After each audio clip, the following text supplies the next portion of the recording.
ไม่ซุงค่ะมาแทงเย้าค่ะมันได้ค่ะก็ติมาเฮ็ดกินน้ำยาขนมจีนเลยค่ะเนาะน้ำเงี้ยวเลยค่ะเอาค่ะกำลังเขาก็ติมาตำเครื่องพริกแกงนั่นค่ะ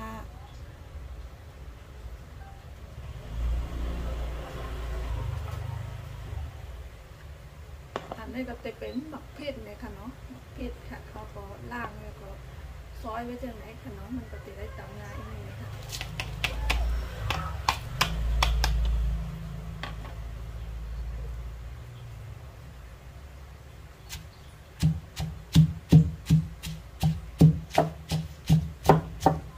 ในกองเขาก็เตะตำหมักเพียงให้มันอ่อนๆก่อนนะคะเนาะ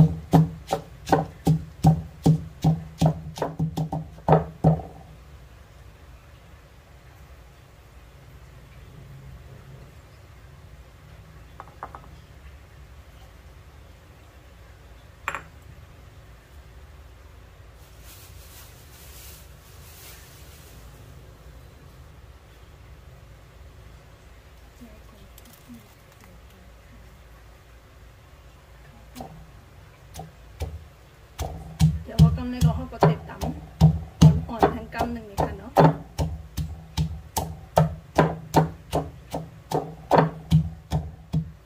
เอาค่ะในค่ะเนาะพักมีแล้งเอาพักมีผึกนั่งพักกี้เขาอ่อนเดี๋ยวกำในกองเขาก็ติดใส่พักมีแล้งเลยค่ะ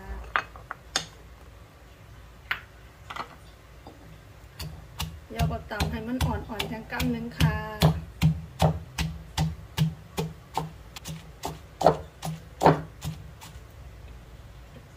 ในก็ไล่ย่อในค่ะเนาะ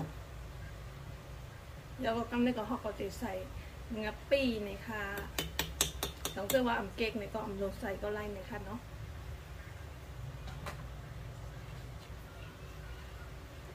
เดี๋ยวก็โถนเนาค่ะ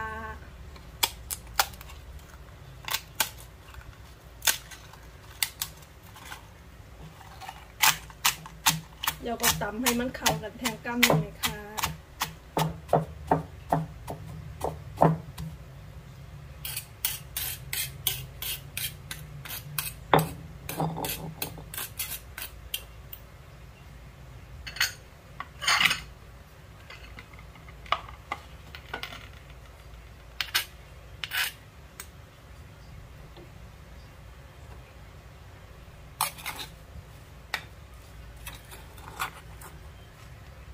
แล้วก็ใส่น้ำมันหน่อยค่ะ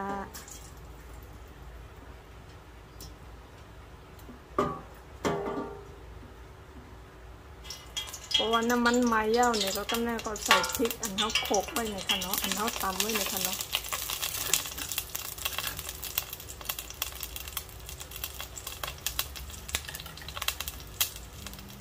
เดี๋ยวก็โคให้มันหอมๆหน่อยค่ะ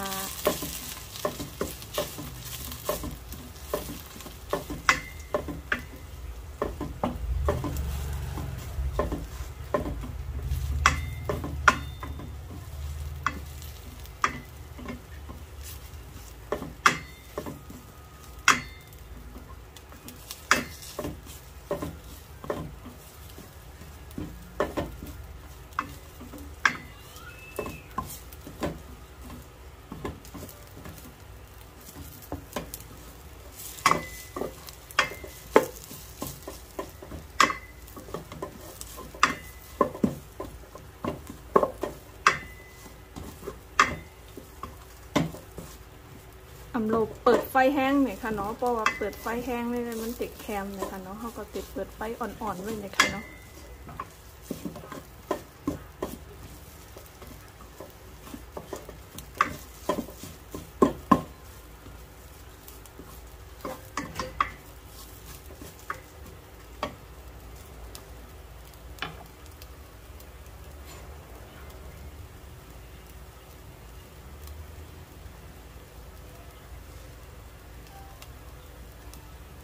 พอค่ะกำไรกองเขาก็จะใส่หมูสับเลยค่ะ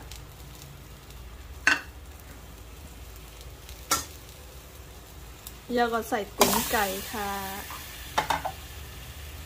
แล้วก็คนให้มันเข้ากันเลยค่ะ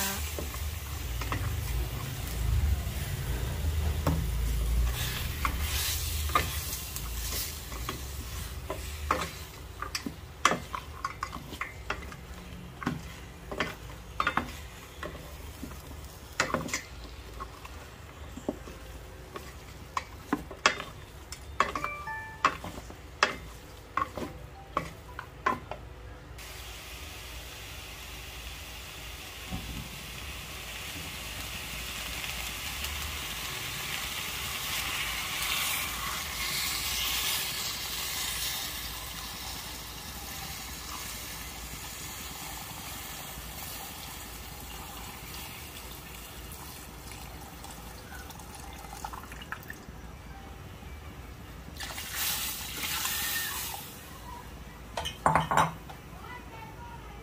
กำไรก็เขาก็ติดต้มไว้ให้ขาไก่เขาป้อเปื่อยเลยค่ะเนาะ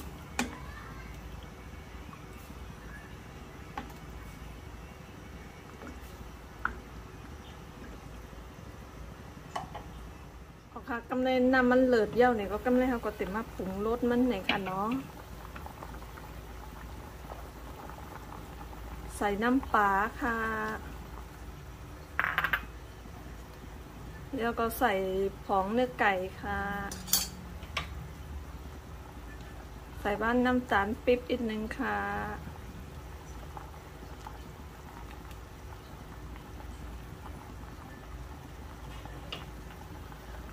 ขาดอะไรก็ผงหวานเลยค่ะเนาะแล้วก็จิ้มตัวก่อนเลยค่ะเนาะว่าแต่ก็เก็กจังหือก็เกิดจางเกิดเจียมจังหือก็แม่ใส่ขึ้นไรเลยค่ะเนาะกำลังเขาก็เต็ดต้มให้ตีนไก่มันป๊อเปื่อยเลยค่ะเนาะ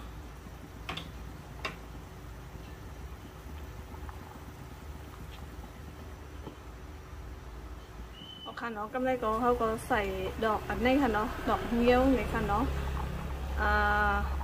มือไก่ค่ะลืมไถ่เลยค่ะเนาะลืมกดไถ่เลยค่ะเนาะมือขาใส่อันนี้ค่ะเนาะกำไรเขาก็ใส่แล้วก็เราก็ติดปิกฝาไว้ทางกำหนึ่งเลยค่ะเนาะให้ตีนไก่มันป๊อเปื่อยเลยค่ะเนาะ